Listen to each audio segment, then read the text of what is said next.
सबसे पहले मैं एक श्लोक से शुरू करूंगी। यत्र नार्या पूज्यन्ते रमन्ते तत्र देवता। जैसा कि सभी लोगों ने कहा है और एक निचोड़ हमारे सामने आई है कि जहाँ नारियों की पूजा होती है वहाँ देवता निवास करते हैं। और जहाँ तक शिक्षा दीक्षा की बात है, माँ के गोद से ही बच्चे शिक्षा प्राप्त करते हैं और माँ के गोद से जब हम शिक्षा प्राप्त करते हैं तो हर तरह का चीज हमें माँ से मिलता है। इसीलिए मैं उस मातृशक्ति को सत सत नमन करती हूँ।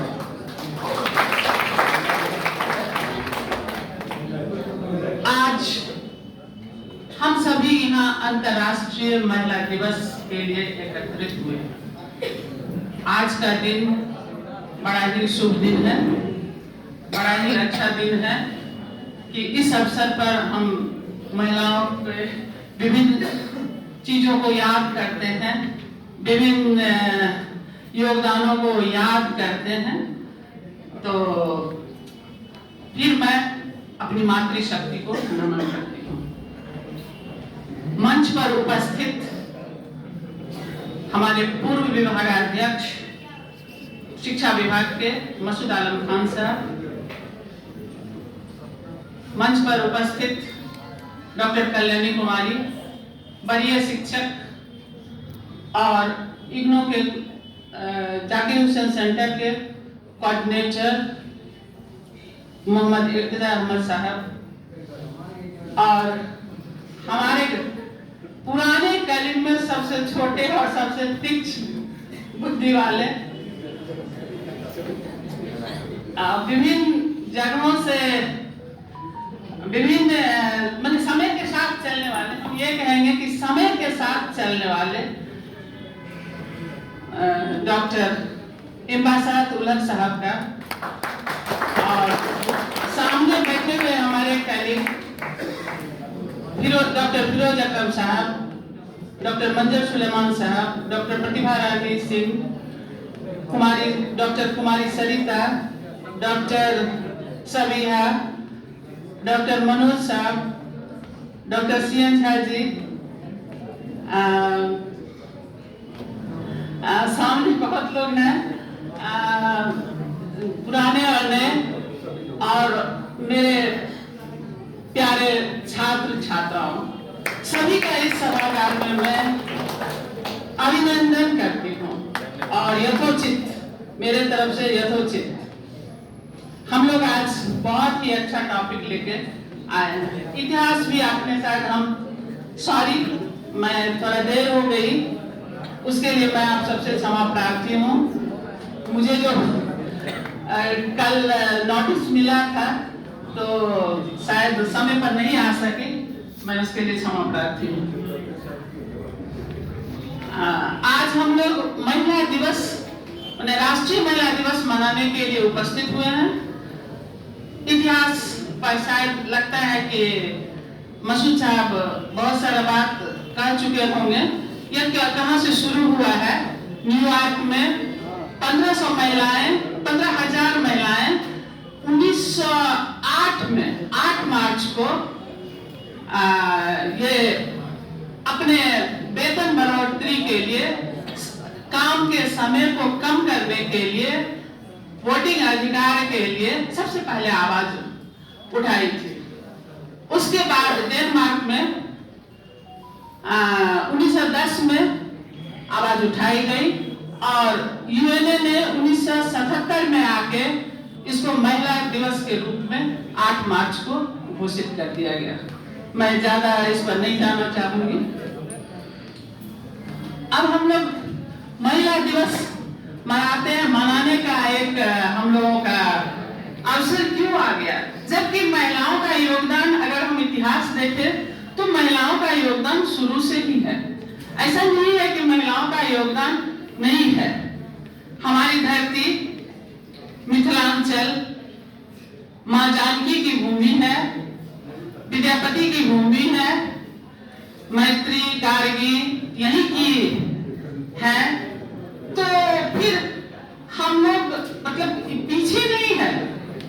हम लोग पीछे नहीं है कि ये दिन मनाने के लिए आया है। हम असल है कि हम अपनी अधिकारों को भूल गए हैं। और आज का जो थीम है, इस बार के महिला दिवस का जो थीम है आपका, खान साहब भी बता दिए थे आप लोगों को, एक्सीलेटर एक्शन, जिसका मतलब होता है तेजी से कार्य करना। कई जगह महिला साप्ताहिक दिवस भी मनाया जा रहा है। आप लोग जानते होंगे दक्षिण गया में सेंट्रल विश्वविद्यालय है, वहाँ साप्ताहिक दिवस भी मनाया जा रहा है। तो कई जगह साप्ताहिक दिवस भी मनाया जा रहा है, इसलिए कि हमको जगाने की काम, मतलब महिलाओं को जगाने का काम हो रहा है। महिलाओं के पास शक्ति है। हम कोई भी काम करते हैं, कोई भी चीज, विद्या की बात करते हैं तो माँ सरस्वती की पूजा करते हैं, धन की बात करते हैं तो लक्ष्मी की हम पूजा करते हैं सभी कोई। लक्ष्मी धन लक्ष्मी से ही हम धन की प्राप्ति लेते हैं। और जब हम शक्ति की बात करते हैं तो माँ दुर्गा के पास जाते हैं। तो मातृशक्ति तो है, और ऐसा हम नहीं कर सकते हैं कि अब हो गई है, हम भूल गए हैं। इसलिए हम करते तो हैं लेकिन अपने जीवन में उतारते नहीं हैं। इसीलिए हमको बार बार इस चीज को जीवन में लाने की जरूरत है। हम लोग इसको आज के दिन याद करके अपने आप को जगाने की जरूरत है। भगवान बुद्ध ने कहा था, अब तो दीपो भवा। मैं खास करके लड़कियों के लिए यह संवाद दे रही हूँ। खुद अपने आप को जब तक हम प्रज्वलित नहीं करेंगे तब तक हम आगे नहीं बढ़ सकते हैं। हमको खुद में अपने आप को जगाना होगा। आप दीपो भवा, अपने आप को मतलब प्रज्वलित करना होगा। जब तक हम प्रज्वलित नहीं करेंगे तब तक हम बाधाओं से लड़ नहीं सकते हैं। तो हम लड़कियों के लिए यह एक संवाद देना चाहते हैं। आज किस क्षेत्र में महिलाएं आगे नहीं है? सभी क्षेत्र में महिलाएं आगे हैं। हम जिस क्षेत्र को उठा लें उस क्षेत्र में महिलाएं आगे हैं और बढ़ रही है। चाहे वो शिक्षा का क्षेत्र हो, चाहे वो स्वास्थ्य का क्षेत्र हो, चाहे वो राजनीति का क्षेत्र हो, या जो भी क्षेत्र हम उठा ले, स्वास्थ्य का क्षेत्र में भी महिलाएं काफी आगे जा रही है। और यहाँ तक कि महिलाएं, सच ने कहा कि अंतरिक्ष में जाके भी काम कर रही है, फाइटर विमान भी चला रही है, और वह हमारे मिथिलांचल की लड़कियां। नाम आप लोग जानते होंगे, नहीं जानते होंगे तो जान लेंगे कि वह फाइटर विमान अभी हमारे कॉलेज की कई सारी लड़कियां हैं जिन्होंने बहुत आगे बढ़ के काम, मतलब यहाँ से शिक्षा लेकर के पार्षद से लेके और राज्यसभा तक पहुंची है। जीता जागता उदाहरण है। और इतना ही नहीं, अभी जिस क्षेत्र में हम हैं वहाँ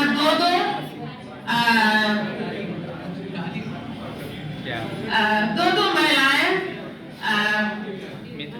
मेयर डिप्टी मेयर बोलिए। वहाँ दो महिलाएं जिला परिषद मेयर डिप्टी है।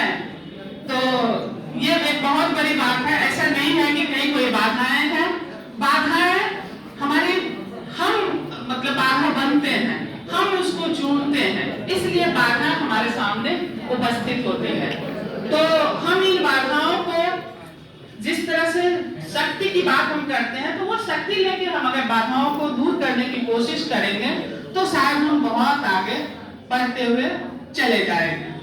इसलिए कहीं कोई बाधाएं नहीं है, कोई असमानताएं।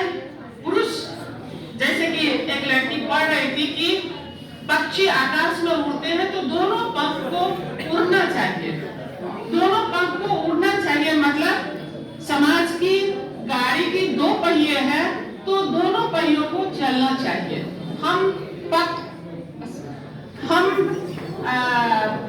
एक पंख है, दूसरा पंख हमारे साथ पुरुष है, तो हमेशा हम उनको दोष नहीं देते रहे, बल्कि उनसे हम सहयोग लेते रहेंगे, तो हम आगे बढ़ते हुए चले जाएंगे। इसलिए कहीं भी कोई बाधाएं नहीं है, कहीं भी कुछ नहीं है। इसलिए महात्मा बुद्ध ने जो कहा था, अपदीपो भव, अपने आप को आप प्रज्वलित कीजिए, सारी बाधाएं हमारे दूर होती हुई चली जाएगी। और मैं ज्यादा टाइम नहीं लेते हुए, क्योंकि टाइम बहुत हो चुका है, इसलिए मैं ज्यादा टाइम नहीं लूंगी। बस अंत में एक बात कहना चाहूंगी, तू है आज की नारी, तू है आज की नारी, अब तू नहीं बेचारी। तू है आज की नारी, अब तू नहीं बेचारी। करती है तू सारे काम, करती है तू सारे काम, नारी शक्ति तुझे सलाम। मेरा नारी शक्ति को थैंक यू। धन्यवाद। मैंने